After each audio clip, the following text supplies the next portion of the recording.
Bem, então, boa tarde a todos e a todas.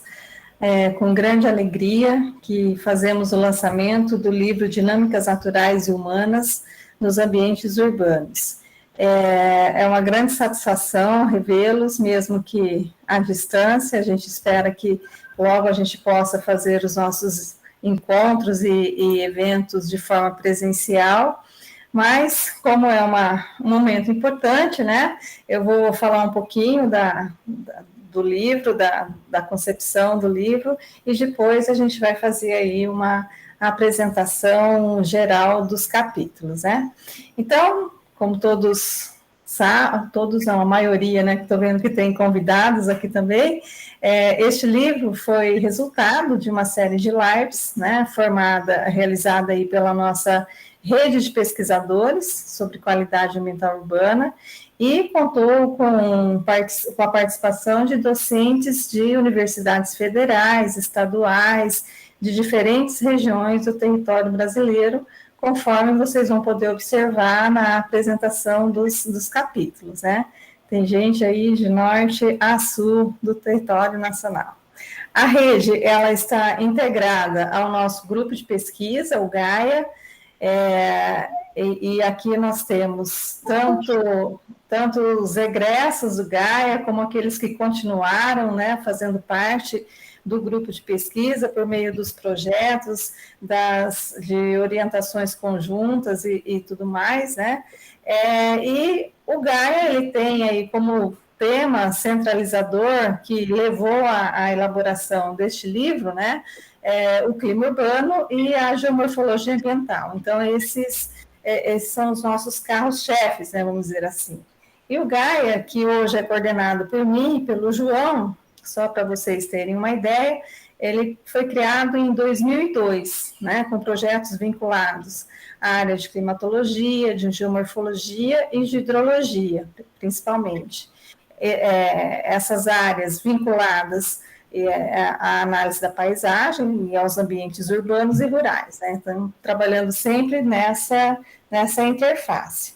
E desde 2013, né, então, da criação até 2013, o grupo foi coordenado pelo nosso parceiro, pelo nosso amigo, né, professor João Lima Santana Neto, que teve um papel fundamental para que o grupo tivesse o reconhecimento que ele tem hoje, né? E aí, mesmo ele estando aqui nesse momento, dizer que o João Lima faz muita falta no GAI, né? A gente sente aí muita saudade, assim como também do Tadeu, né, nosso parceiro de pesquisa.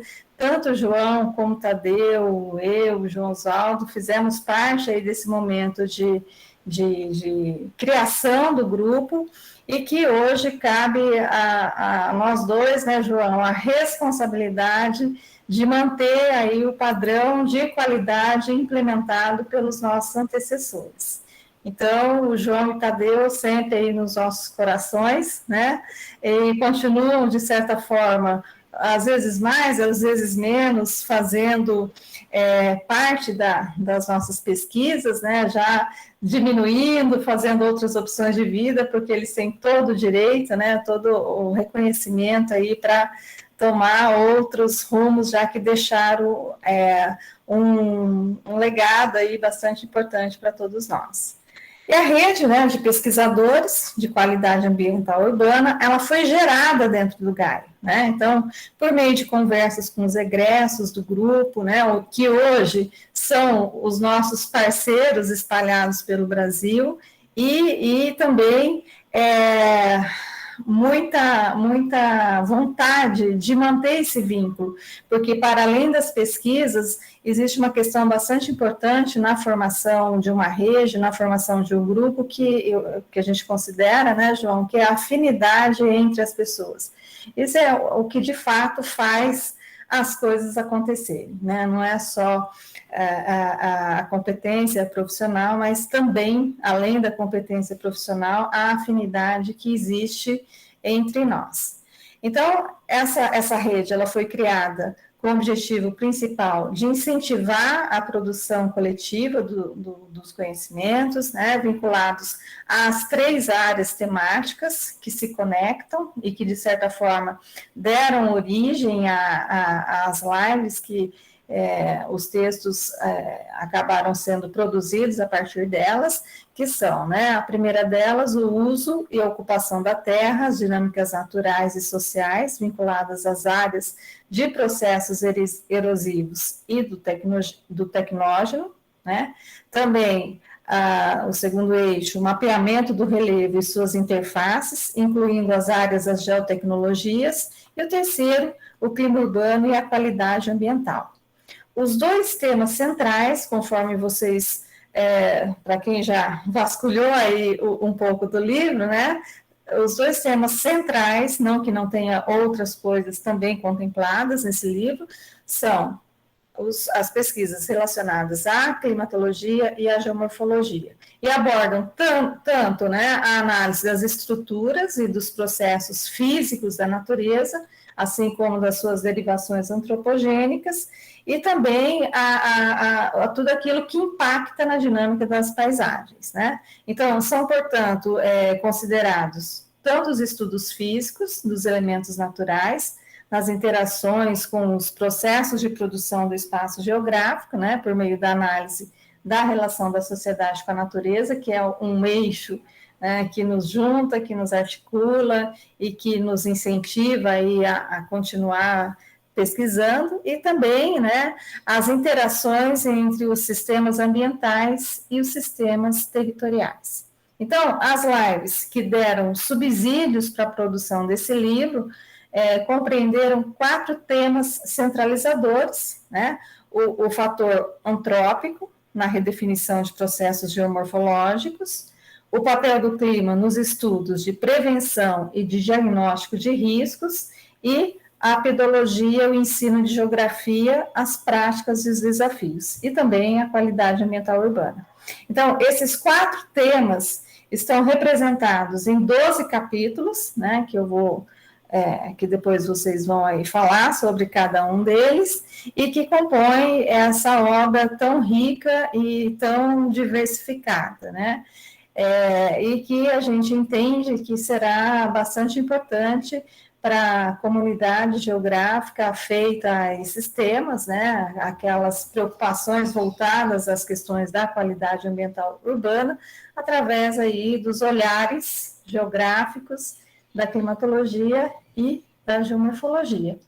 Então, esperamos que todos possam desfrutar dessa contribuição, né, como resultado de um trabalho coletivo da nossa rede, o primeiro produto, né, da nossa rede, que nasceu nesse momento aí de pandemia. É claro que a gente jamais queria ter passado por isso, mas de certa forma nos incentivou e nos levou aí a essa organização, né, e cada grupo foi fazendo aquilo que era possível nesse momento tão difícil que todos nós estamos vivendo, né.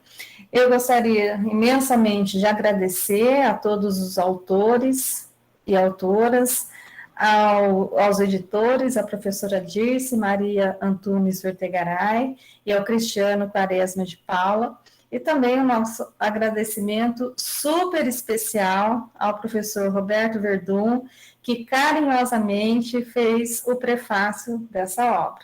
Então, muito obrigada, Roberto, a Dirce, ao Cristiano, por fazerem parte, né, dessa materialização aí do trabalho. Então, antes de passar a palavra um pouquinho para o Verdun, eu passo a palavra para o nosso coordenador maior, né, o professor João Osvaldo Rodrigues Nunes, que é aí o grande entusiasta da nossa rede, né, todos nós somos, mas o João tem, com seu jeitinho especial, né, essa energia que nos contagia e que vai puxando todo mundo aí. Então, João, por favor, a palavra é sua. Bueno, gostaria de agradecer, aproveitar as palavras da Margarete, da professora Margarete, da nossa querida Margot, agradecer todo esse momento importante para nós, em relação não só à rede, ao grupo, mas às amizades, às confraternizações, às superações, né, Margot, por todo esse período que a gente passou aí, não só todos nós, de pandemia, mas que ainda estamos passando, não terminou esse período, mas todo o esforço que a gente fez, também agradecer ao programa de pós-graduação, né, que ele que financiou, né, pagou os custos desse material, desse e-book, né, e é um momento muito alegre, cara, muito feliz de todos nós, porque é uma realização, como disse a Margarete, é o primeiro trabalho que a gente consegue fazer, né, com toda essa situação, que se materializa na forma de uma obra, de um livro, né, que abre-se as portas, as oportunidades para as pessoas poderem escrever e mostrarem seu trabalho, mostrar o que vem desenvolvendo. Isso, para nós, é um motivo de felicidade, de alegria muito grande, né?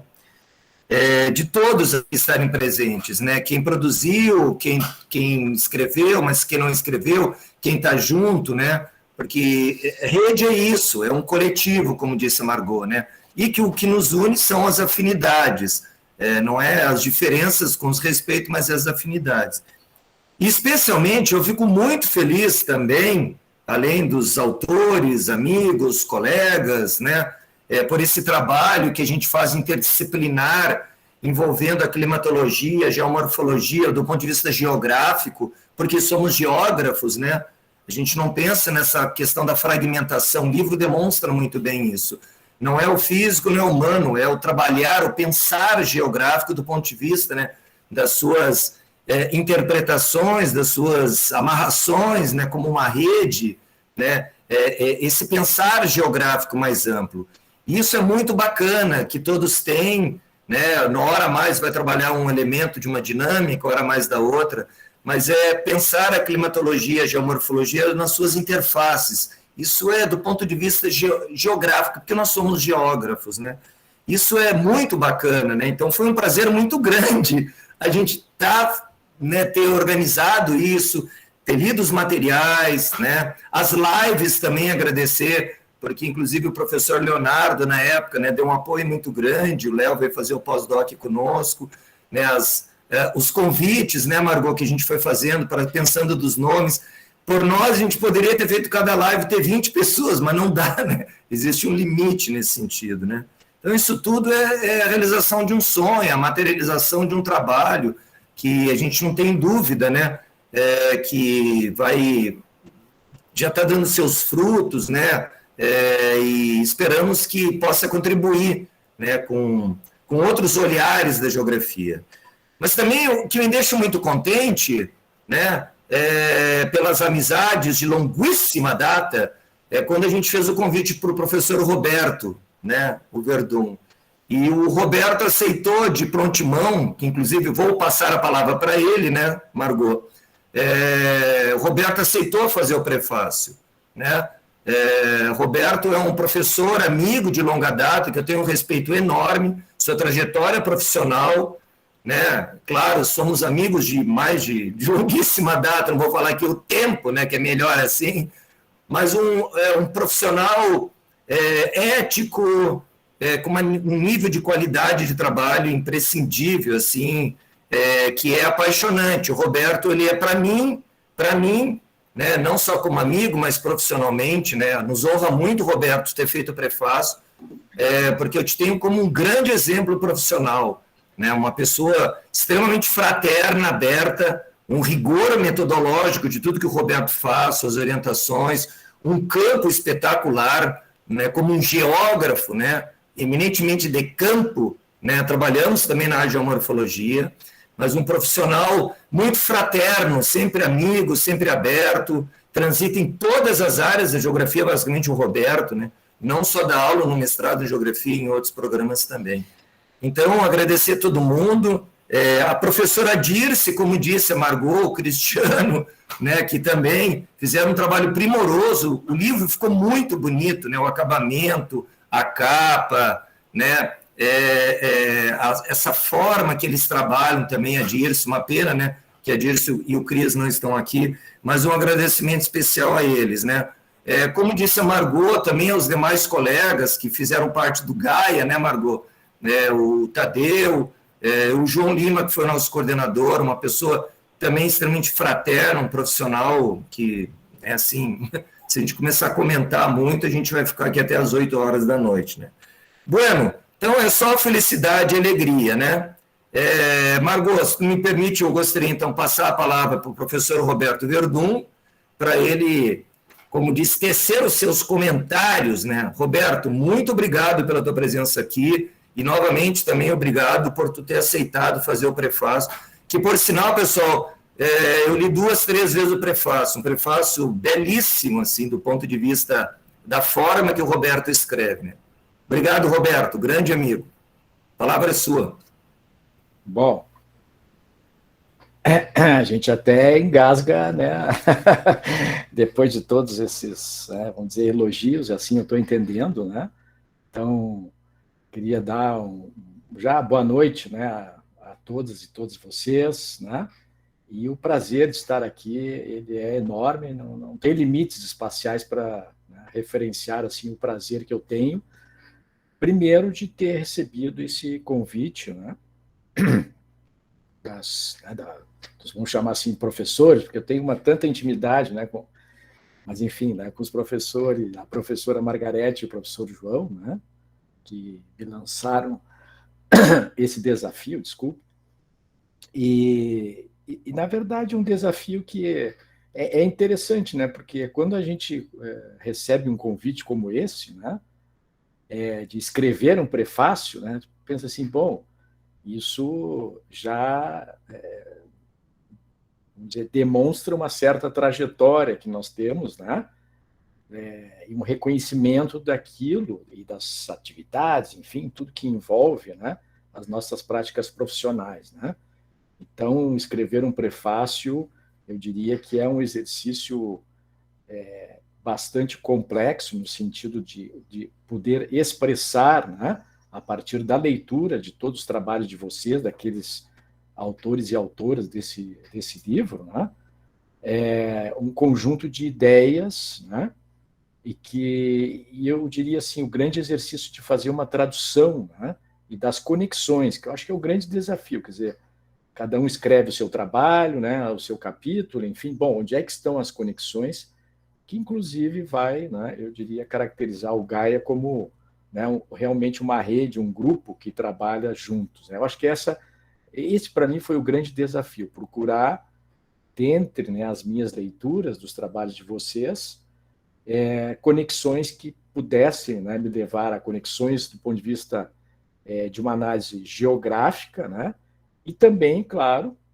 até pelo fato de esse livro, eu espero que ele seja, e isso é um papel nosso também, né, seja apropriado por outros profissionais, né, não só geógrafos e geógrafas, né, pela sua qualidade, né, e por todo o referencial que a geografia vem construindo, e não é de agora, né, nessa temática da análise ambiental, como vocês colocaram, né, e, sobretudo, dentro dos espaços urbanos, né. Então, eu iniciei vou dizer assim, o meu prefácio colocando lá uma provocação para os leitores e para as leitoras, né, do tipo assim, vocês saberiam expressar o que representa o conceito de qualidade ambiental, né? Então, para mim, esse foi o grande, né, conceito que cruzou todos os trabalhos, né? E, claro, com as suas especificidades, né? E, na verdade, esse poderia ser um dos conceitos, e acredito que a leitura que eu fiz é esta, né? Da própria referência da rede, né? Quer dizer, o que nós entendemos por qualidade ambiental. Então, a leitura do trabalho, para aqueles, né, leitores e leitoras que não conhecem, não têm nem ideia do que representa uma construção de uma categoria de análise mesmo, de qualidade ambiental, vamos agregar assim, dessa forma, né? Então, o trabalho, o livro, ele tem todos os elementos para, eu diria, esclarecer, né?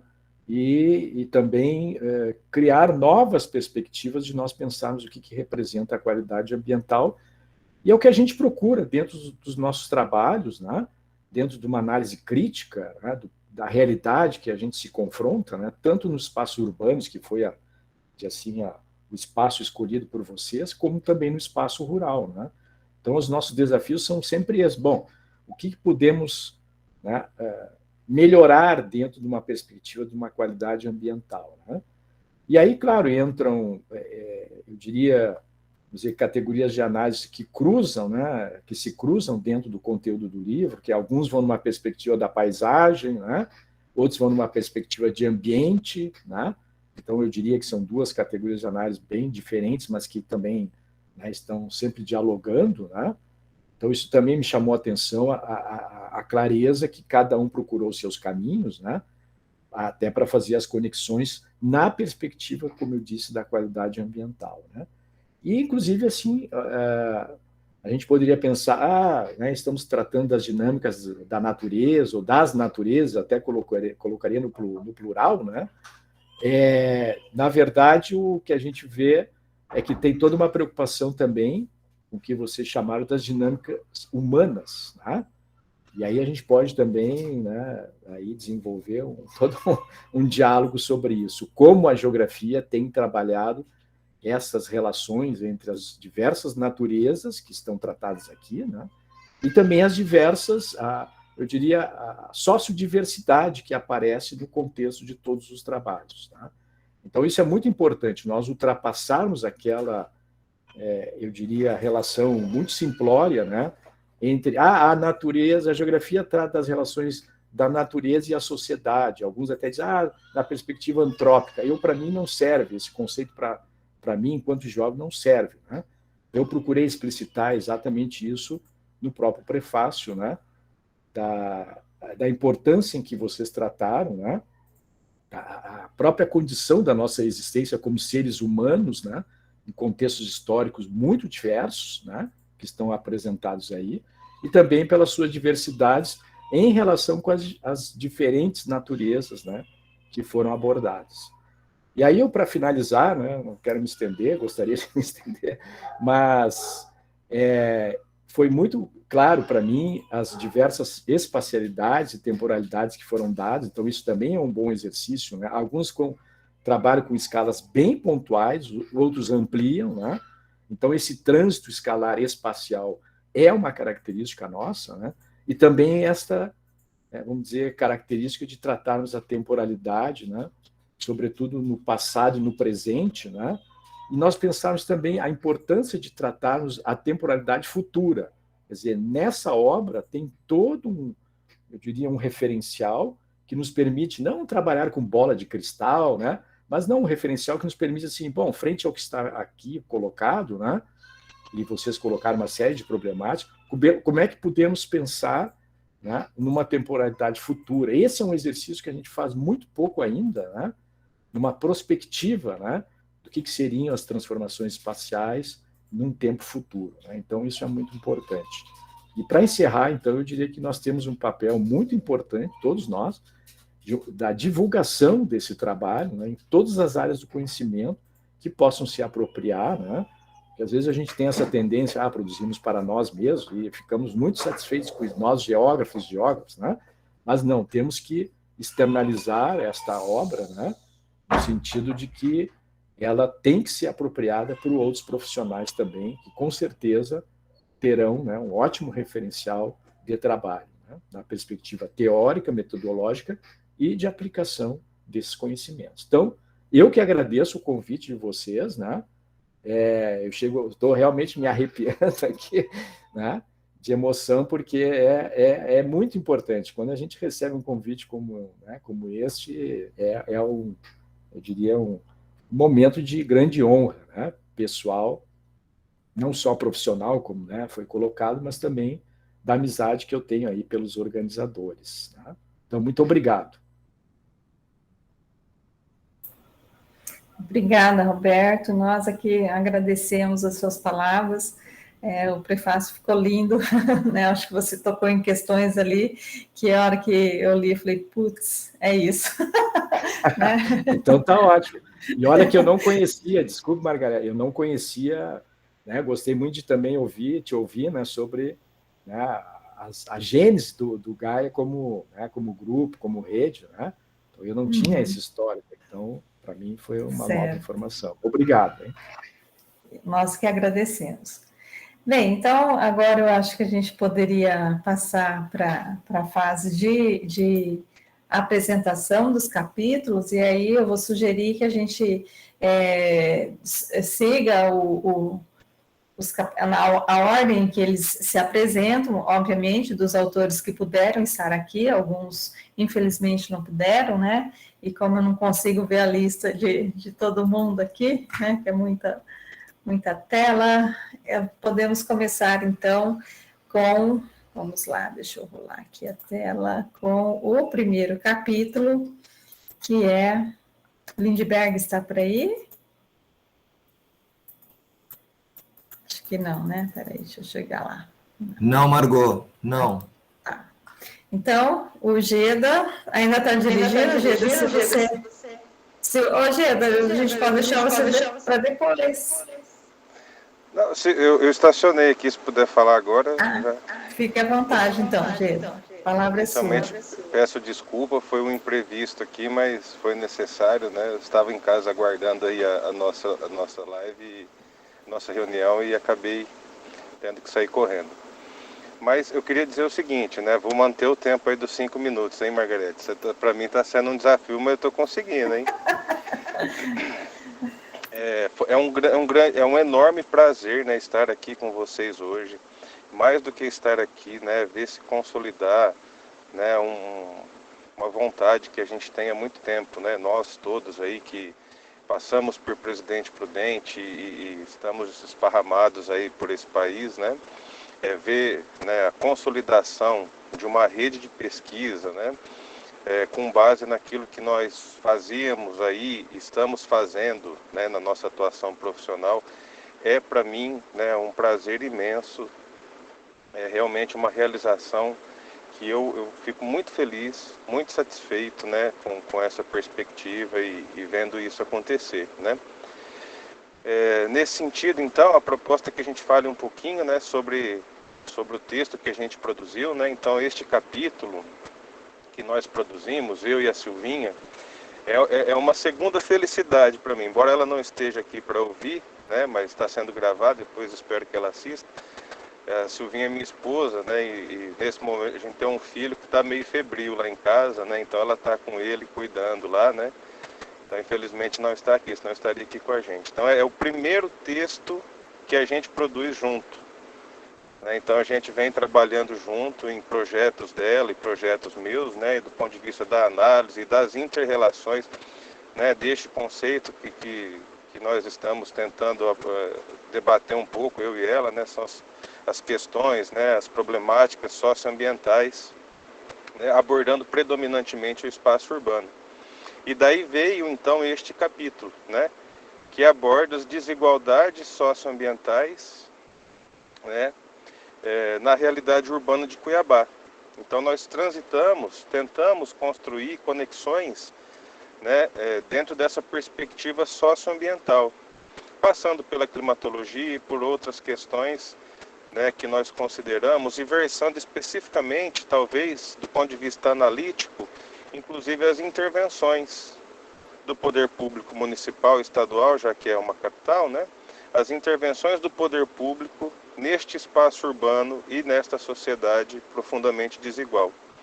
Então, neste sentido, nós tentamos analisar espaços públicos e outras dimensões do ambiente urbano, né, inclusive contemplando esta atuação do poder público, né, e verificamos que, como é uma realidade de tantas outras cidades do Brasil, mas que a gente tem que pôr em evidência que o poder público, em muitos momentos, em muitos processos, não atua para reduzir essas desigualdades, ao contrário, uma atuação que reforça as desigualdades socioambientais urbanas, né? Então, acho que essa é uma questão, né, que além de ser uma questão analítica central, também precisa ser uma questão que ganha visibilidade, né? No sentido de que, na minha leitura, né, acho que a Silvinha concorda comigo, é uma questão que precisa ser enfrentada, combatida, né, literalmente. Ou seja, o papel do poder público não é reforçar as desigualdades sociais e ambientais, e sim propor medidas que vão reduzi-las, né? Então, acho que isso foi o elemento que nos motivou, neste sentido, a construção desse texto. De modo geral era isso, não vou me estender, né? Temos muitos colegas aí, né? Só justificar a ausência da Silvinha e novamente dizer que é um prazer enorme para mim estar aqui hoje, ver a materialização desse trabalho, o livro e a materialização dessa rede, né? Que eu espero que ela se formalize, porque ela já existe no nosso cotidiano. Espero que ela se formalize num futuro próximo, né? Que a gente tenha as condições, inclusive materiais, para conseguir formalizá-la, né? Oficializá-la. Desejar um ótimo trabalho a todos, né? E essa necessidade, né? Eu não ia falar sobre isso, mas vou dizer, né? Essa pandemia nos impôs perdas irreparáveis, mas por outro lado também nós estamos aqui em função de uma dinâmica do nosso trabalho, né? Então é isso, né? A tudo que a gente perdeu, né? Mas também a gente tem ganhado aqui uma condição de trabalhar à distância e espero que esse trabalho, né? Se multiplique no futuro. É isso, gente. Muito obrigado, Margarete, João, né, por terem organizado, avançado nessas conexões todas, né? Eu espero que a gente se encontre presencialmente lá em Três Lagoas em breve. Obrigado, gente. E mais uma vez, desculpa o espaço inadequado aí. Obrigada, Ojeda. Bem, eu chamo agora a Daniele e a Gislene, que estão aqui presentes, né, para apresentar o capítulo delas. Por favor, Dani, Gi.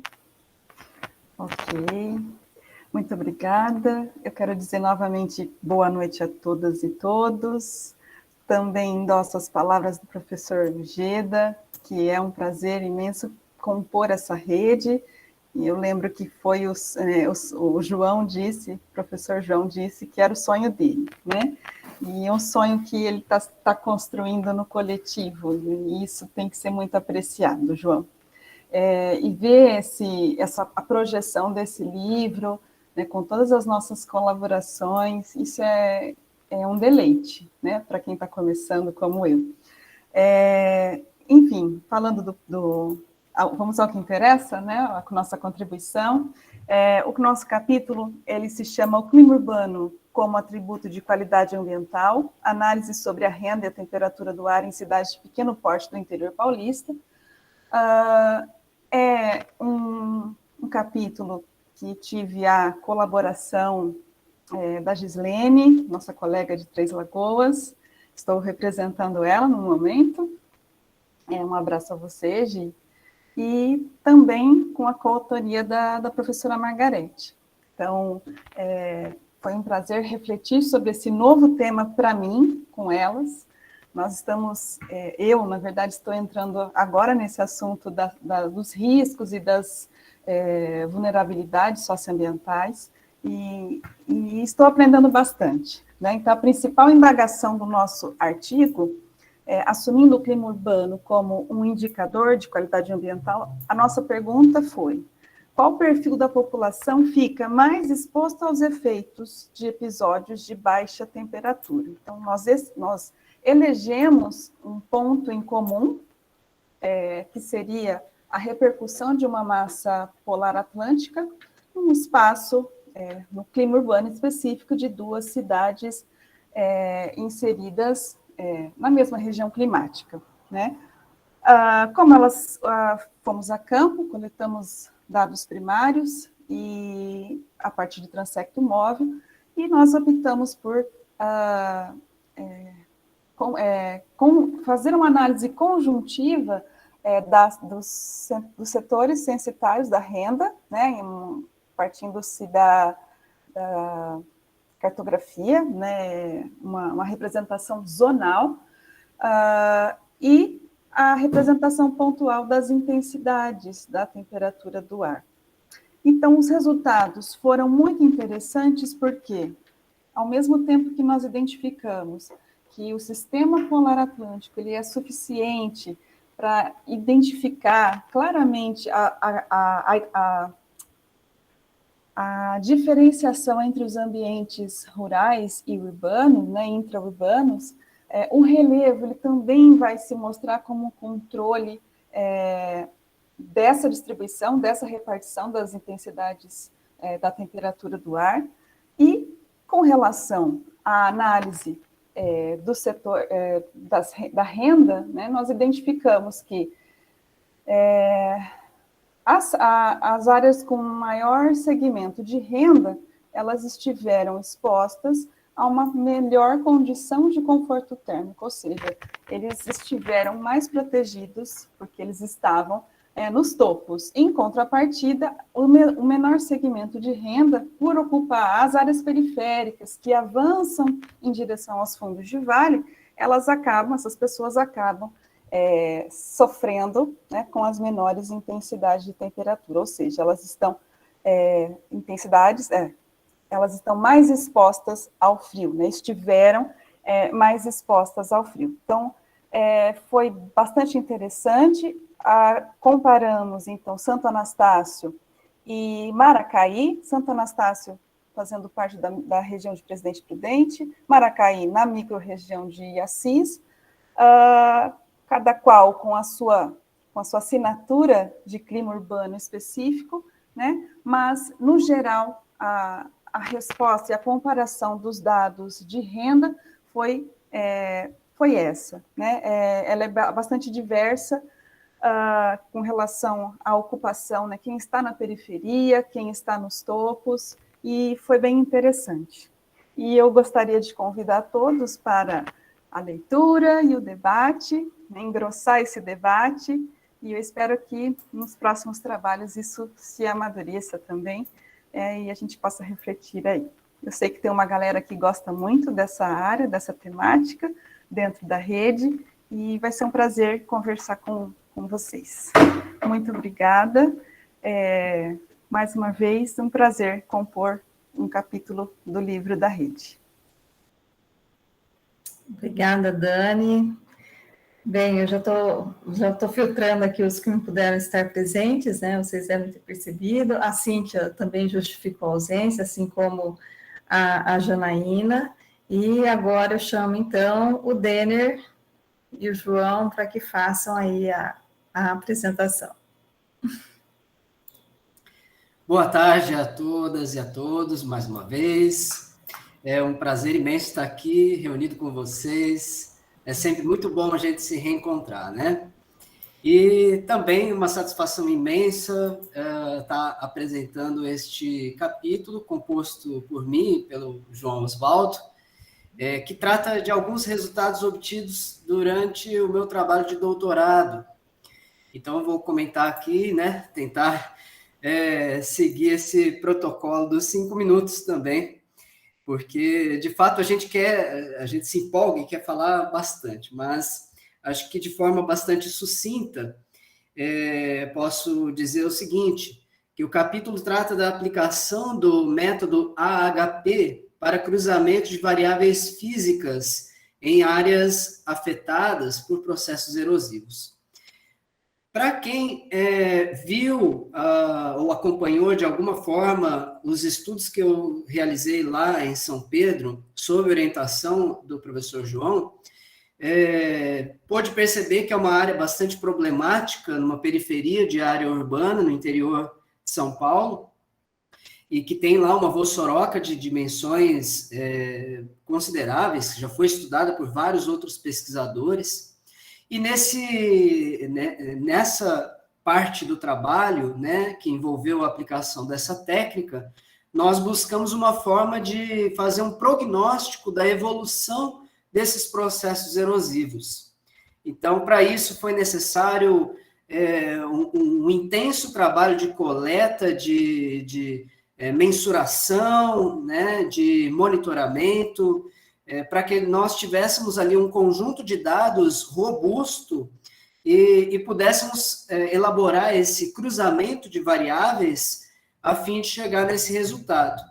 E o que eu trago com este capítulo é uma descrição bastante detalhada de como foi essa elaboração da aplicação dessa técnica, para que ela possa ser reproduzida, né, por outros pesquisadores, que, inclusive, façam adições, percebam ali onde existem lacunas que possam ser preenchidas, porque, como todo trabalho de modelagem, existe uma grande complexidade envolvida nessa busca por essa resposta, por esse prognóstico.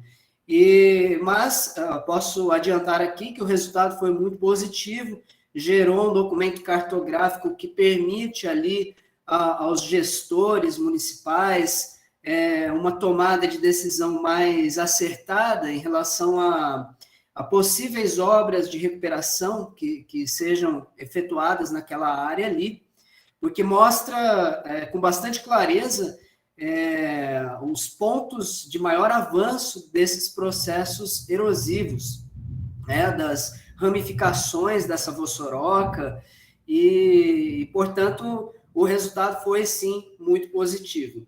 Obviamente, a gente reconhece que existem lacunas, que esse tipo de modelagem pode ser ainda aprimorada, mas como primeira aproximação, acho que foi um bom trabalho e que está aí muito bem relatado neste capítulo. Para quem não conhece, o método AHP, ele é um método de cruzamento de variáveis que ele surgiu lá nas ciências humanas, né? Surgiu lá na economia, na administração, que lida com sistemas complexos. E trazendo isso para o campo da geografia física, para a realidade da geomorfologia, nós entendemos que é um método bastante interessante para explorar condições como aquela de São Pedro, em que os processos antropogênicos, eles conduziram a um cenário muito difícil da gente modelar utilizando apenas técnicas convencionais. Então, fica aí a dica para quem puder, né, quem se interessar por esse tema, vai ter aí a oportunidade de conhecer um exemplo de aplicação e que pode ser desenvolvido, então, pode ser replicado, tá? Meu agradecimento aqui ao convite para o lançamento do e-book. Eu fico muito feliz com essa produção, porque nós vivemos disso, né? De pesquisar e publicar os nossos resultados, fazendo com que a ciência geográfica aí esteja sempre crescendo, sempre se fortalecendo, ok? Obrigado. Muito obrigada, Deiner. Eu passo agora, então, a palavra para o Leonardo da Silva Tomazini. Léo. Uma boa noite a todos e a todas. É um prazer enorme poder vê-los, falar com vocês, com cada um de vocês. Também queria começar agradecendo essa oportunidade, esse privilégio de compor esse considero um seleto grupo de autores desse grupo de pesquisas, dessa rede, até porque acredito que eu seja o filho mais novo, né, filho da pandemia, né, dessa rede. Alguns já conheço de longa data, né, como o professor Deiner, outros o privilégio de conhecer pessoalmente, mas acredito que a maioria não nos conhecemos ainda, né? Espero ter essa oportunidade em breve de dialogar, de conversar a respeito dos trabalhos e das pesquisas, né? E em conversa com o João, né, onde chegamos, né, professor João, de uma despretensiosa volta do campo, gerando frutos aqui, né, e a professora Margarete também sempre abraçando, e agradeço por permitirem, né, eu poder estar aqui neste momento também. E o título do meu capítulo, ele é Contribuições dos Estudos Geomorfológicos na Produção do Espaço Urbano, uma análise da evolução teórica metodológica.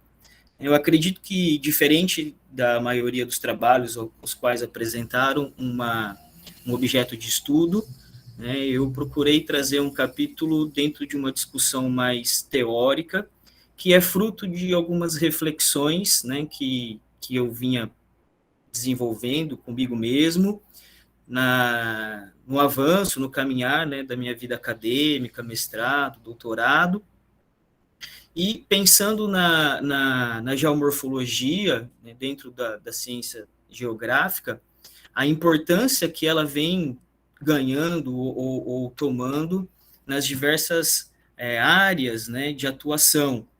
E diante dos trabalhos aos quais eu fui desenvolvendo, eu percebi que havia um certo déficit, podemos assim dizer, do uso da geomorfologia nos trabalhos de gestão, nas práticas de gestão, de planejamento, principalmente do planejamento urbano, né? E então o capítulo ele vem como uma certa provocação, né? Assim posso considerar uma provocação para que os estudos da geomorfologia, né? Para que esses trabalhos eles se propagam, eles se difundem dentro dessa importância como subsídio ao planejamento urbano e aquilo que eu coloco como planejamento urbano ambiental. E temos visto que há essa importância, mas que o desenvolvimento, a prática e o uso dessa geomorfologia, ela está aquém da sua importância, né, como instrumento, como ferramenta, como método.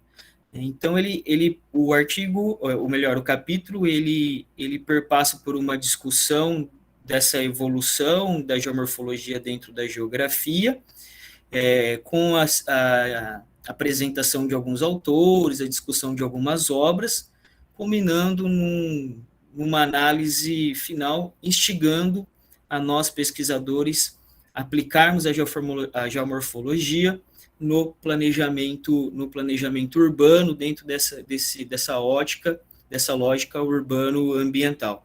Independente, né, do embasamento sistêmico, geossistêmico ou dialético, né, ela se mostra como um ramo de estudo importante e que deveria, eu penso, né, e creio e trago isso no capítulo, que deveria ser mais explorado, mais aplicado nas práticas de planejamento, em especial dos ambientes urbanos. E ali fica, então, esse meu questionamento, essa minha reflexão, né, na ideia, na intenção de chamar, né, de propor, de instigar o desenvolvimento dos trabalhos da geomorfologia. Foi isso, agradeço a oportunidade e convido aí a leitura também de mais esse capítulo. Obrigado, professor João Oswaldo, obrigado, professora Margarete. Nós que agradecemos, Léo. Bem, chamo agora o Tiago, eu acho que a Melina, né? Melina, por favor. Tiago, você está por aí para fazer a apresentação? Eu sim, estou aqui. Tá bom. Ah, que ele estava escondidinho, não tinha visto. Desculpa, Tiago. Tiago, então você faz a apresentação? Posso fazer.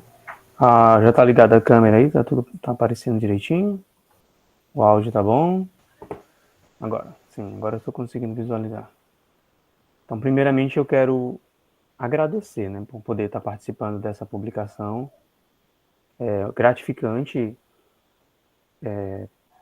ter essa oportunidade, o convite, ter mandado o trabalho. E aqui eu já quero agradecer a professora Melina, que foi muito importante na elaboração deste trabalho.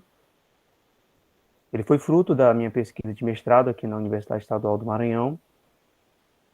Tem muito significado por fazer parte da realidade que eu pesquiso, então, em alguns momentos foi até difícil sair da realidade e se colocar como pesquisador, mas foi bem orientado, e também quero deixar aqui o meu agradecimento ao professor João pela participação na banca, pelas contribuições. Então, se o trabalho tem essa relevância de hoje estar nesse capítulo de livro, como um capítulo nessa publicação, então não é uma obra só minha, né? Tem a minha participação, tem da professora Melina, do professor João, da professora Kézia, que também participou da nossa banca, então é um trabalho de maneira conjunta. Então, deixando os agradecimentos, a gente vai para o trabalho. Ele tem o título de Impactos Ambientais em Ambientes Costeiros, uma proposta de matriz de impacto a partir do município de Raposa, Maranhão.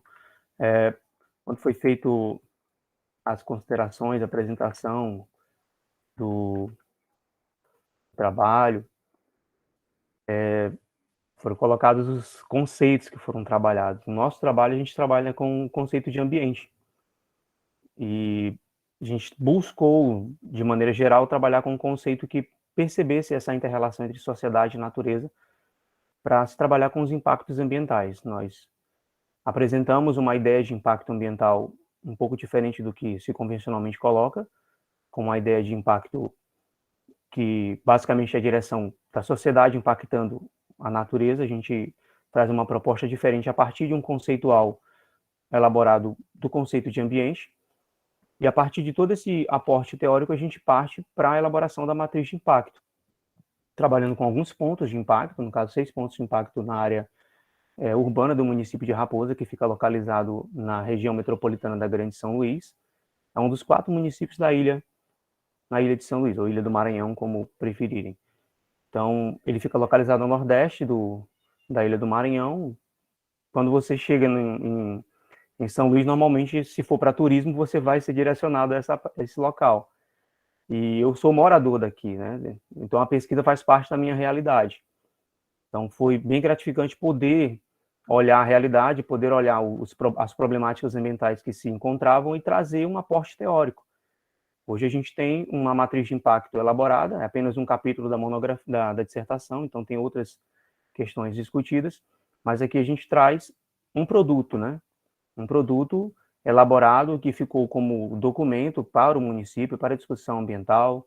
Então, é interessante deixar esse legado, e a gente trabalhou com essa perspectiva de ambiente, classificando algumas ações impactantes, classificando impactos ambientais que poderiam ser direcionados da sociedade para a natureza, da natureza na sociedade, ou inter-relação. Trabalhamos também com a classificação desses impactos, se significativa, pouco significativa, temporária, e também com a abrangência. Por ser um ambiente costeiro, pode ter uma abrangência local, mas também pode ter abrangências que podem ser até mesmo intermunicipais, dependendo das correntes que atuam aqui na área de pesquisa. Então, é uma proposta que está aberta para futuros pesquisadores, ou até mesmo para que nós possamos continuar as pesquisas. A nossa área de pesquisa, que a gente fez a pesquisa em 2020, 2 anos após, nós temos uma realidade espacial e ambiental totalmente diferenciada. Então, se nós fôssemos fazer a pesquisa hoje, a dinamicidade desse ambiente costeiro traria possivelmente outros resultados. Então, essa matriz de impacto que fica como produto, ela fica aberta para ser alterada, aberta para ser melhorada, mas como um documento que agora, publicado nesse livro, talvez tenha até mais abrangência para ser verificado e também utilizado como referência. Obrigado.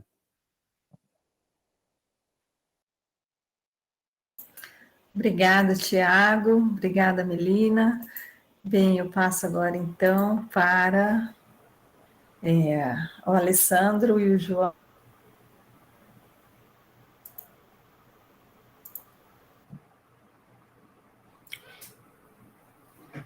Travou. Olá, boa noite. Vocês conseguem me ver, me ouvir? Perfeitamente. Ah, tá bom. Porque deu uma travada aqui. Bom, já fiquei meio assustado. Oi, gente. Boa noite para todo mundo. Primeiramente, quero cumprimentar a todos e a todas, né, que fazem parte da rede e que colaboraram aí para construir esse livro tão lindo, né?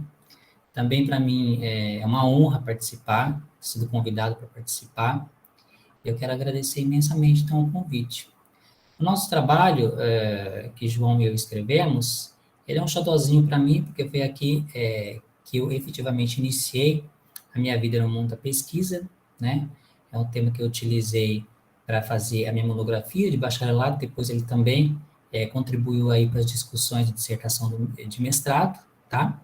Então, o capítulo que a gente escreveu é intitulado Sociedade e Apropriação do Relevo, o caso das vossorocas do distrito de Espigão, em Regente Feijó, estado de São Paulo, tá? Então, a gente discute aí no capítulo a evolução de 2 vossorocas que se formaram ali no distrito, num período compreendido aí entre 2010 e 2020. E o objetivo do nosso trabalho foi justamente discutir e refletir um pouco sobre as intervenções da sociedade aí no relevo, né, apontando os impactos ambientais, mas também as ações do poder público para o enfrentamento do problema das erosões dos solos, seja nos espaços urbanos como periurbanos. No caso aqui, as nossas vossorocas do distrito localizados ali no entorno, na área periurbana do distrito, tá? Então, como eu disse, a gente já monitora esses processos erosivos há mais de 10 anos, né, o João e eu, e ao longo desse período a gente fez vários trabalhos de campo ali na área para acompanhar justamente a evolução do quadro. E nesse trabalho especificamente, na construção desse capítulo do livro, a gente também recorreu aí a imagens do Google Earth para auxiliar as nossas análises. Então, a gente colocou bastante fotos e esquemas ilustrativos com as imagens do Google Earth para que o leitor, a leitora, pudessem compreender aí a evolução do quadro. E com relação às duas vossorocas, então, a gente encontrou duas situações bem diferentes. No caso da primeira vossoroca, aquela localizada lá no noroeste, ao noroeste do distrito, no fundo de vale, em uma área de pastagens, embora essa vossoroca ela tenha aumentado muito a sua extensão longitudinal aí no período desses 10 anos, hoje a gente pode dizer que ela está estabilizada, porque ela passou por um processo de intervenção que foi realizada pela Sabesp, a Companhia de Saneamento Básico aqui de São Paulo. A Sabesp ela cercou a área para impedir o acesso do gado e plantou mudas de espécies nativas aí para regenerar a área, e hoje essa mata secundária já está bastante desenvolvida, né? E aí é importante destacar, então, que essa iniciativa levada a cabo pela Sabesp, ela foi coordenada pela Secretaria de Infraestrutura e Meio Ambiente do Estado de São Paulo e também está vinculada aos Objetivos de Desenvolvimento Sustentável das Nações Unidas, aqueles famosos ODS, tá? No caso da vossoroca localizada ao sul do distrito, também numa área de pastagem, também no fundo de vale, a evolução do quadro já foi diferente, né? Essa vossoroca ela sempre recebeu muito entulho de construção civil, podas de árvore e resíduos sólidos, uma forma até de os moradores, né, de uma forma assim inadequada, né, que os moradores encontraram aí para impedir o avanço da erosão sobre o distrito.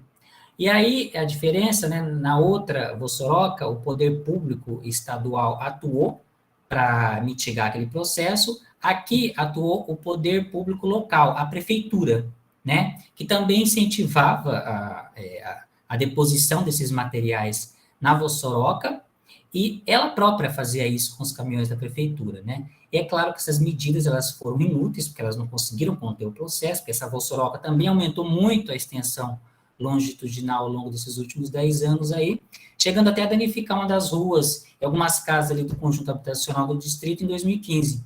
Esse evento gerou vários protestos lá da comunidade, né, do conjunto habitacional atingido. O pessoal até denunciou uma emissora de televisão local e, diante disso, a intervenção da prefeitura, para não surpreender ninguém, né, foi paliativa, né, a intervenção basicamente consistiu na canalização das águas pluviais de uma parte ali do distrito diretamente para o interior da erosão.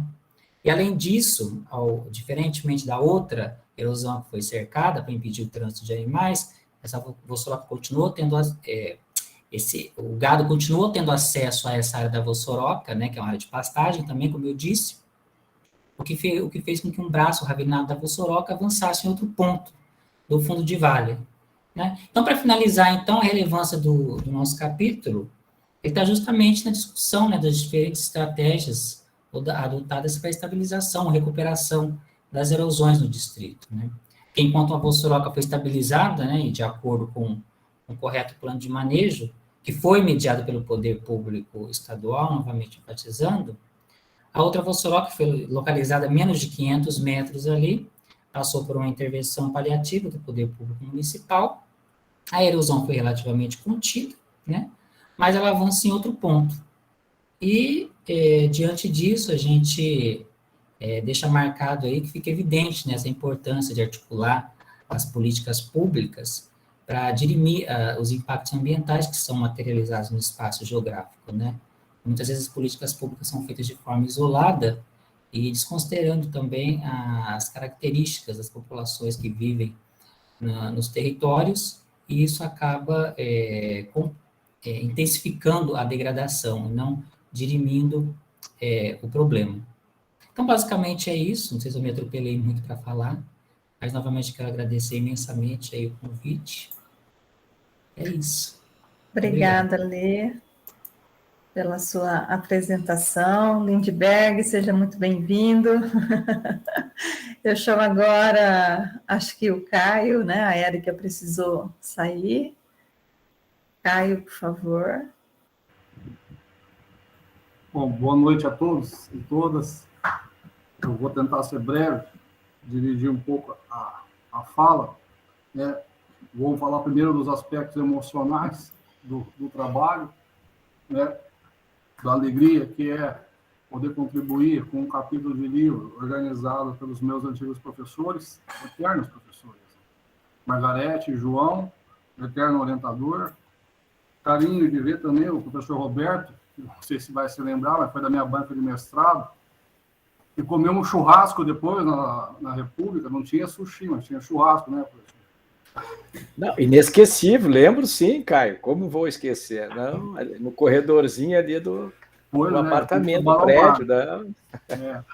Então é uma alegria imensa, é uma alegria também de ser o primeiro trabalho que eu escrevo como meu irmão, recém-formado em Geografia e recém-ingresso no mestrado na UEL, né?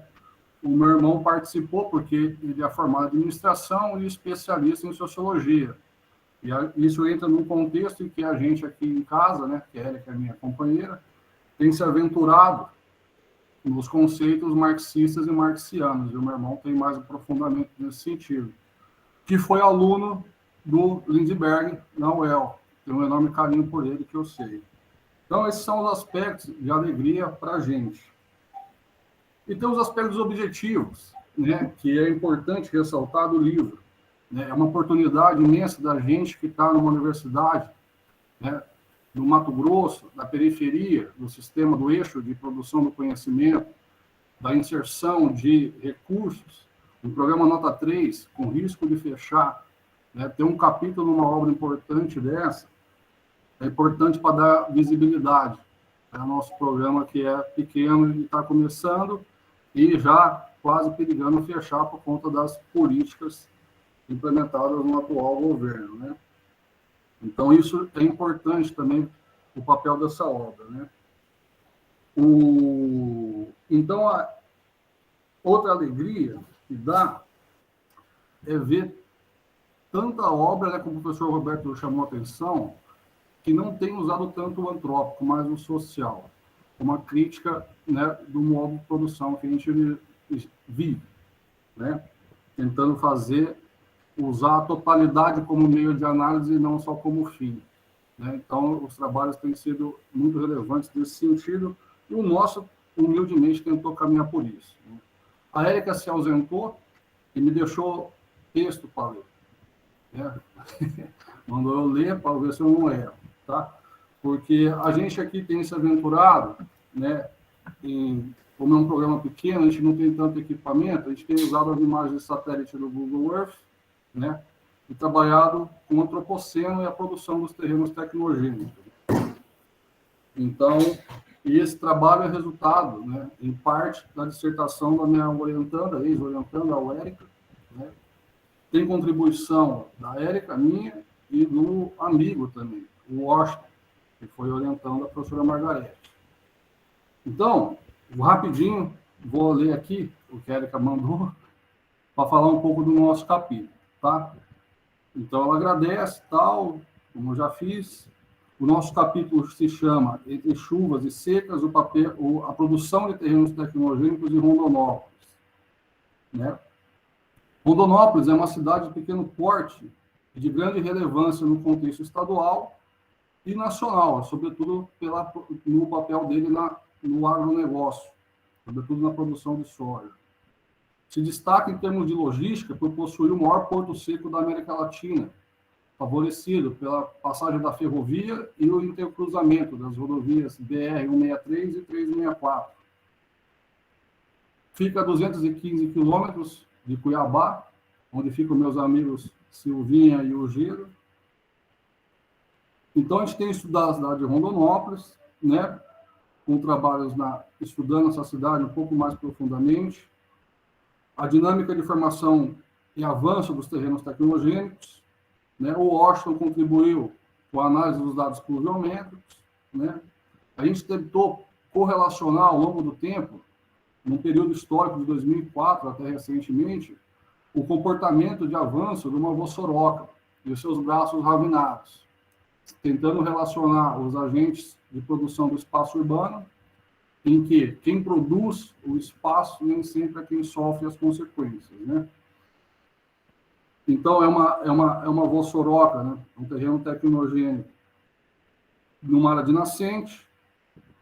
A gente procurou destacar os aspectos sociais, como a inadequação da infraestrutura urbana, as técnicas adequadas de contenção de processos erosivos, como os aterramentos, e os naturais, né, como os dados de distribuição das chuvas e a intensificação de processos erosivos. Cabe ressaltar, então, que os terrenos tecnogênicos são áreas, né, em geral, passíveis de delimitação cartográfica, como a gente fez, em que a configuração, seja no aspecto da composição material, solos, sedimentos, seja nos aspectos geomorfológicos, né, e relativos à ação social.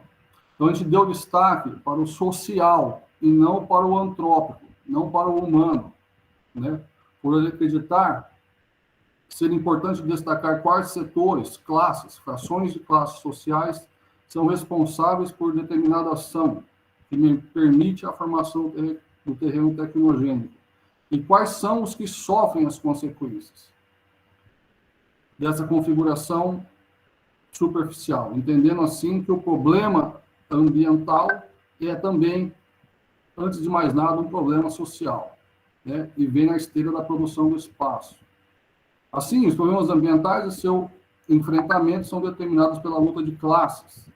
Convém mencionar que o bairro Jardim das Paineiras é habitado por pessoas de baixa renda, da classe proletária, que ao longo dos anos tem sofrido com o avanço de feições erosivas. A vossoroca existe há mais de 40 anos, inclusive nos arruamentos, com queda de muros e avanço sobre as casas, né? Então, a gente se despede, deixando um convite para a leitura do nosso capítulo, do livro, e se colocando à disposição para discussões e debates. Obrigada, Caio. Eu chamo agora, então, a Juliana para a apresentação do seu capítulo. Boa noite, pessoal. Não tem como fugir de falar o que todos os colegas falaram, né? É uma felicidade muito grande. Estou olhando agora para o Caio, lembrando de uma trajetória de muito tempo, né, Caio? De todos vocês, com muito carinho, da professora Margarete. E, principalmente, hoje eu gostaria de agradecer o João, que também é capítulo desse... que também é autor desse capítulo, porque todo esse trabalho, que é um desdobramento da minha pesquisa de doutorado, só foi possível porque o João acreditou nessa ideia, né? Comprou essa ideia, essa parceria e trabalhou, foi parceiro da pesquisa. Quando eu fiz a graduação lá, minha graduação em Presidente Prudente, depois me decidi por fazer pesquisas na área de arqueologia, buscando essa interdisciplinaridade, né, dessa relação sociedade-natureza, no que eu acredito que seja uma geografia do passado, né? Então, eu me aprofundei fazendo mestrado em arqueologia e eu senti essa necessidade de voltar para a geografia, porque entre tantas possibilidades e interdisciplinaridades que essa ciência tem, a geografia, eu acredito, ser uma das mais importantes. Tendo em vista que, já convidando vocês para ler o nosso capítulo e também convidando vocês para dialogar sobre os desdobramentos que essa pesquisa pode ter no âmbito do grupo e também de pesquisas futuras, né? Como eu já tive a felicidade de trabalhar com a professora Leda. Então, assim, eu acho que a gente conseguiu fazer uma interface, trabalhar com interdisciplinaridade de uma forma bastante interessante, porque o João acreditou no trabalho, porque ele foi em campo, porque é um trabalho em conjunto, tanto de vários pesquisadores do Lab Solos, como do Laboratório de Arqueologia Guarani. Então, é um trabalho também de resistência, né? De tentar demonstrar algo novo e tentar fazer essa conexão de fato, né? Das geografias fugir das dicotomias e ver como as diferentes abordagens puderam contribuir para a gente entender as paisagens, né, num sentido do que a gente chamou de palimpsesto. Então, foram 12, o estudo foi realizado numa área de 12 sítios arqueológicos que foram ocupados por diferentes grupos, desde aproximadamente 7.000 anos atrás, de grupos que tinham maior mobilidade no território, que não conheciam metal, então utilizavam a pedra como principal fonte de matéria-prima para desenvolver artefatos, e nesses artefatos a gente, partindo dessa interdisciplinaridade com a geografia, com a história, com a antropologia, também entender gestos e características culturais, e também partindo de outras limitações, porque é uma área que estava localizada em plantio de cana-de-açúcar, então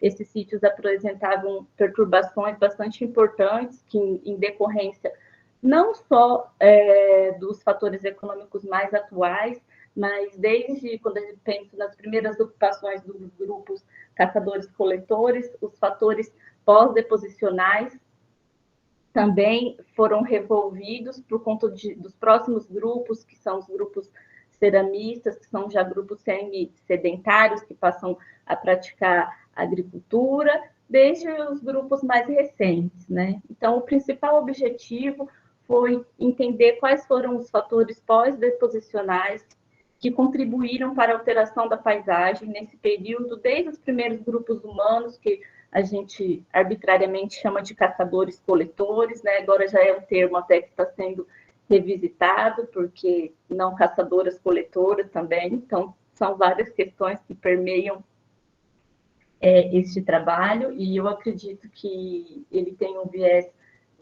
bastante geográfico. Eu falo sempre que o meu trabalho, quando eu falo da arqueologia, a geografia do passado, e eu gostaria de aproveitar essa oportunidade para poder fazer essa interlocução com vocês também, com um trabalho de que, se alguém se interessa, a gente continuar fazendo esse diálogo para que não seja uma oportunidade de trabalho que foi desenvolvida e que pare por aqui, né? Então, sempre que possível, eu tento fazer essa interlocução. A professora Melina também já abriu espaço para essa discussão com os alunos dela, e tem sido sempre espaços muito, muito ricos de diálogo, e então esse trabalho, convido vocês para lerem, e demonstrando a minha felicidade em estar participando desse livro, e a minha vontade também de continuar essas discussões, e nesse sentido de contexto interdisciplinar em diferentes regiões do Brasil, como a gente pode ver aqui na fala de cada um de vocês, pessoal. Então, não sei se o João está aí, como ele é autor, se ele quiser falar alguma coisa também, mas é isso. Obrigada, Ju. Eu passo agora a palavra para a Leda, e Lindbergh vai ficar para o encerramento. Leda, a palavra é sua. Boa noite a todos. Primeiramente, quero manifestar aqui, né, que foi um prazer imenso compor, né, essa rede de pesquisadores, e também a concretização de um trabalho coletivo que resultou, né, nesse livro. Começou com as lives, né, e resultou aqui nesse livro que a gente está lançando hoje, né. Também convido a todos que se interessaram, no caso, pelo tema, né, de educação ambiental em solos, a ler o capítulo intitulado Projeto Educasolos, Práticas Lúdicas e Pedagógicas aplicadas ao ensino de solos. O solo ele é um recurso natural, né, muito importante para a existência de seres vivos e para a manutenção de um equilíbrio dinâmico do ambiente. Assim, é muito importante popularizar o conhecimento sobre o solo, abordando suas características, processos, sua constituição, entre outros aspectos. E para que a sociedade possa compreender a sua importância na manutenção, né, da vida do nosso planeta, e dentre outras, né, abordagens que a gente pode utilizar. uma das maneiras de popularizar o conhecimento sobre o solo entre a sociedade pode ser por meio da educação ambiental, alinhada a projetos também de extensão universitária. E, nesse caso, eu tomei como exemplo, né, e trabalhei também na live, na qual fui convidada, para falar um pouquinho dessa relação, e usei aí como exemplo o projeto Educasolo, né, que se trata de um projeto de extensão universitária aplicado aqui na UFO, no campus no campus Pontal, em Tuiutaba, que visa conhecer melhor os solos do município de Tuiutaba, além de promover, então, a popularização do conhecimento entre a comunidade, né, em geral. Quero também agradecer aqui, então, a oportunidade que a professora Margarete, né, me deu de estar participando, o professor João, e dizer que esse projeto Educasolos, né, ele é uma extensão do Trilhando, né, que a gente trabalhou tanto aí no laboratório de solos, né, o Caio, junto com o Caio, Melina, a Érica, né, entre outros orientandos que passaram aí pelo laboratório, né, orientandos do professor João Osvaldo, e que esse projeto da Unesp, ele é inspirador. E eu trouxe um pouquinho dele aqui, né, com o apoio do professor João Osvaldo, consegui desenvolver. Então, eu convido a todos, né, a lerem o capítulo e conhecer as ações que foram realizadas por meio do projeto, envolvendo uma série de práticas lúdicas, pedagógicas, aplicadas ao ensino de solos. Meu muito obrigada, né, e espero que nós possamos aí fazer, né, mais outras atividades, né, coletivas, e que resulte em outros trabalhos, né, como capítulos de livros, materiais didáticos, e assim por diante. Muito obrigada. Eu que agradeço, Leda. Eu passo agora, então, a palavra para o Lindbergh, por favor, para a gente encerrar na sequência. Gente, temos 5 minutos, né? Eu espero que todos me ouçam. Eu estou no meio de uma estabilidade atmosférica, gente, por isso que eu fiquei sem internet no meio desse caminho aqui, e só consegui conectar meia hora atrás, basicamente. Eu queria agradecer muito também a participação desse projeto com gente tão qualificada e, ao mesmo tempo, tão querida para a gente, né, de outras histórias, para além do campus da Unesp, desde o nosso primeiro momento dentro da geografia. Então, além da participação na rede, né, e ter produzido um texto que é oriundo de uma live sensacional aí, produzida em conjunto aí com a Gislene e com o professor Ugida. Então, escrever esse texto foi muito prazeroso, justamente porque o debate foi amplo, né, e é um debate que eu particularmente gosto muito, porque foi o primeiro exercício que a gente fez aí trabalhando com Florianópolis, né. Inclusive, grandes referências aí do Gaia também, Cíntia Minac, Valéria Lima, Margarete Amorim, todos influenciando aí esse debate que é sobre a qualidade ambiental urbana, e aí eu fiz basicamente um ensaio a partir do exemplo de Florianópolis. Eu tento, então, convencer vocês a ler esse texto, porque eu trago um debate, né, uma discussão que contempla o estudo da qualidade ambiental sobre 2 perspectivas. A primeira perspectiva trata a qualidade ambiental como um problema clássico da geografia. Nessa perspectiva, eu tento elencar aí alguns atributos ou alguns argumentos que fazem com que a qualidade ambiental seja uma vertente extremamente relevante dentro do estudo geográfico e que baseia basicamente aquelas condições idealizadas por uma determinada população em um contexto específico de cultura e desenvolvimento. E isso é muito relevante porque a qualidade ambiental vai estar aí associada com a dimensão da qualidade de vida nas cidades, né? E a gente vai ter a produção exatamente da manutenção, ou pelo menos de umas condições materiais para que a população possa viver nas cidades de forma plena, garantindo uma qualidade ambiental. Por isso, nessa perspectiva, a qualidade ambiental é um problema clássico, é tudo isso que a gente vem desenvolvendo aí. Mas para tentar avançar, e aí eu trago outras leituras, a partir da Rebeca Leve, com geografia física crítica, até as formas dos agentes, né, de como os agentes da produção do espaço urbano tendem a se organizar dentro do modo de produção capitalista.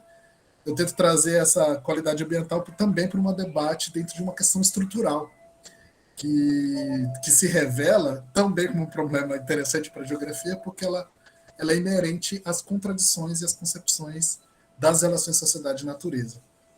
Então, se a gente consegue encontrar as contradições, a gente consegue determinar que a qualidade ambiental não é necessariamente um problema, né, da vida urbana, né, um problema da urbanização, mas é uma questão a ser resolvida dentro do próprio forma de desenvolver as cidades que a gente tem hoje. Por isso que ela não descola de outros problemas estruturais, como a pobreza, a desigualdade, o próprio embelezamento, as formas de estética. E aí eu trago algum exercício inicial para Florianópolis, que é o debate da vulnerabilidade dos riscos.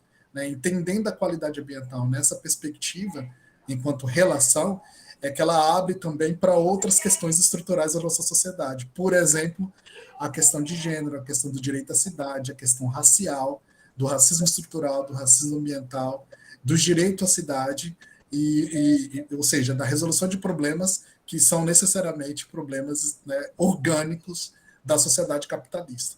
Então, nessa perspectiva, eu basicamente discuto essas duas possibilidades como as possibilidades que a geografia, né, e que basicamente nós, né, dentro da rede, tem desenvolvido aí dentro desses estudos sobre qualidade urbana, colocando mais esse fundamento crítico como uma possibilidade de ampliar o nosso debate e de favorecer a centralidade da geografia e do estudo geográfico da qualidade ambiental como possibilidade de transformação das nossas sociedades e das nossas cidades. Acho que é isso, a minha contribuição é essa, ela é simples, ela é inicial, mas acho que representa muito daquilo que a gente tem desenvolvido aí desde o do mestrado e do doutorado, e contempla, com certeza, grandes referências que estão aqui nesse grupo, que eu tenho muito orgulho de participar e citar. É isso. Obrigada, Lindbergh, nosso querido baiano. Bom, gente, então é isto, né? Eu agradeço imensamente a presença de todos os autores, dos convidados, do Roberto e todo mundo que ficou aqui até agora, né? Então, acho que a gente pode encerrar. Não sei se alguém gostaria de falar mais alguma coisa. Não? Então, sextou, um bom final de semana para todo mundo. Aproveitem aí. Tirar uma selfie para todo mundo. Vamos abrir a câmera para fazer um print bem bacana aqui. Vai lá, Lindy, você é o responsável por isso, hein? Opa, eu acho que está aparecendo todo mundo na minha tela. Eu acho. Se todo mundo abrir a câmera, vai ficar mais fácil. Parabéns, gente. Vou tirar o primeiro print, riam. Tirar mais, tá? Espera aí. Outro. 1, 2, 3 e... Arrasou. Hugo, você tá lindo, cara. Então é isso, gente. Beijo no coração de todos. Fiquem bem, se cuidem e até breve. Parabéns. Pessoal, obrigado por tudo. Tchau, Parabéns, pessoal. Bom final de semana. Super. Gente, quero mais fazer exercícios assim, de se encontrar em grupo.